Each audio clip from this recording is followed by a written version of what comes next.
തൃശൂരിൽ താമര വിരിഞ്ഞതിന്റെ ഞെട്ടലിൽ നിന്നും കേരളത്തിലെ രാഷ്ട്രീയ എതിരാളികളൊന്നും മുക്തരായിട്ടില്ല. തിരഞ്ഞെടുപ്പിൽ വിജയിച്ച സുരേഷ് ഗോപിയെ ഇകഴ്ത്തിക്കാട്ടാനുള്ള ശ്രമങ്ങളാണ് ഇപ്പോൾ കാണുന്നത്.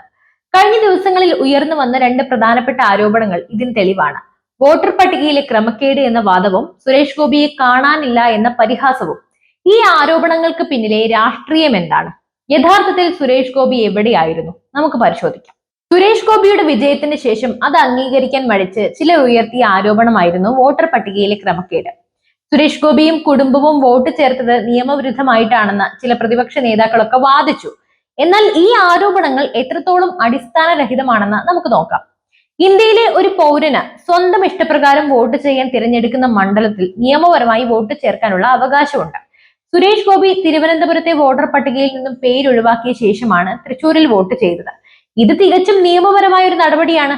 എന്നിട്ടും ഇതിനെ ഒരു വൻ ക്രമക്കേടായി ചിത്രീകരിക്കാൻ ശ്രമിക്കുന്നത് പരാജയപ്പെട്ടവരുടെ രാഷ്ട്രീയ പാപ്പരത്വമല്ലാതെ മറ്റൊന്നുമല്ല.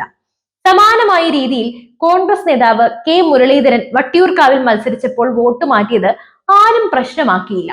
എന്നാൽ അതേ കാര്യം സുരേഷ് ഗോപി ചെയ്യുമ്പോൾ അത് വലിയൊരു വിഷയമായി മാറുന്നു. ഇത് രാഷ്ട്രീയത്തിലെ ഇരട്ടത്താപ്പ് വ്യക്തമാക്കുകയാണ്. ഇതിലൂടെ തങ്ങളുടെ തോൽവി അംഗീകരിക്കാനുള്ള അന്തസ്സില്ലായ്മയാണ് സത്യം പറഞ്ഞാൽ പ്രതിപക്ഷം കാണിക്കുന്നത്. വോട്ടർ പട്ടിക വിവാദം ഒരു വശത്ത് നടക്കുമ്പോൾ സോഷ്യൽ മീഡിയയിലും പത്രസമ്മേളനങ്ങളിലും മറ്റൊരു ചോദ്യമാണ് ഉയരുന്നത്. സുരേഷ് ഗോപിയെ കാണാനില്ല. കേരളത്തിൽ ചില വിഷയങ്ങൾ ഉണ്ടായപ്പോൾ പോലും അദ്ദേഹം പ്രതികരിച്ചില്ല എന്നും ഒളിവിലാണെന്നും പലരും പരിഹസിച്ചു. യൂത്ത് കോൺഗ്രസ് പോലീസിൽ പരാതി നൽകുന്ന അവസരം വരെ കാര്യങ്ങളെത്തി. ഈ ചോദ്യങ്ങൾക്കും പരിഹാസങ്ങൾക്കും സുരേഷ് ഗോപി വാക്കുകൊണ്ടായിരുന്നില്ല മറുപടി നൽകിയത്. കേരളത്തിൽ ബഹളങ്ങൾ നടക്കുന്ന സമയത്ത് അദ്ദേഹം മാസങ്ങളായി കലാപത്തിൽ വലയുന്ന മണിപ്പൂരിൽ സമാധാനത്തിന്റെ സന്ദേശവുമായി ഉണ്ടായിരുന്നു.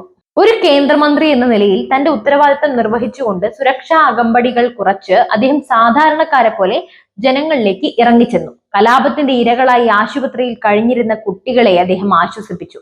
മണിപ്പൂർ ഒറ്റയ്ക്കല്ല, രാജ്യം അവരോടൊപ്പം ഉണ്ടെന്ന് അദ്ദേഹം ഉറപ്പു നൽകി. സംസ്ഥാനത്തിന്റെ പുനരുജ്ജീവനത്തെക്കുറിച്ച് ഉദ്യോഗസ്ഥരുമായി ചർച്ചകൾ നടത്തി. ഈ ദൗത്യം വാക്കുകളേക്കാൾ എത്രയോ ശക്തമാണ്. അനാവശ്യ വിവാദങ്ങളിൽ തലയിടാതെ തന്റെ കടമയിൽ ശ്രദ്ധ കേന്ദ്രീകരിക്കുക എന്ന പുതിയ രാഷ്ട്രീയ ശൈലിയാണ് സുരേഷ് ഗോപി ഇവിടെ കാണിക്കുന്നത്. വോട്ടിനെ ചൊല്ലി അടിസ്ഥാനരഹിതമായ ആരോപണങ്ങൾ ഉന്നയിക്കുന്ന പ്രതിപക്ഷത്തെയും ജനങ്ങളുടെ മുറിവുണക്കാൻ പ്രവർത്തിക്കുന്ന ഒരു കേന്ദ്രമന്ത്രിയെയും നമുക്ക് എന്തായാലും ഇവിടെ ഒരുമിച്ച് കാണാൻ സാധിക്കുന്നു. സുരേഷ് ഗോപി തൃശൂരിൽ താമര വിരിച്ചതിന്റെ ഞെട്ടൽ ഇന്നും അവസാനിച്ചിട്ടില്ല. അതാണ് ഇതിന്റെ എല്ലാം പിന്നിലെ യാഥാർത്ഥ്യം. സുരേഷ് ഗോപിക്കെതിരെ ഉയരുന്ന ഈ ആരോപണങ്ങൾ രാഷ്ട്രീയ പ്രേരിതമാണ്. നിങ്ങളുടെ അഭിപ്രായം തീർച്ചയായും കമന്റ് ചെയ്യുക. മറ്റൊരു വിഷയമായി വീണ്ടും എത്തും വരെ നന്ദി.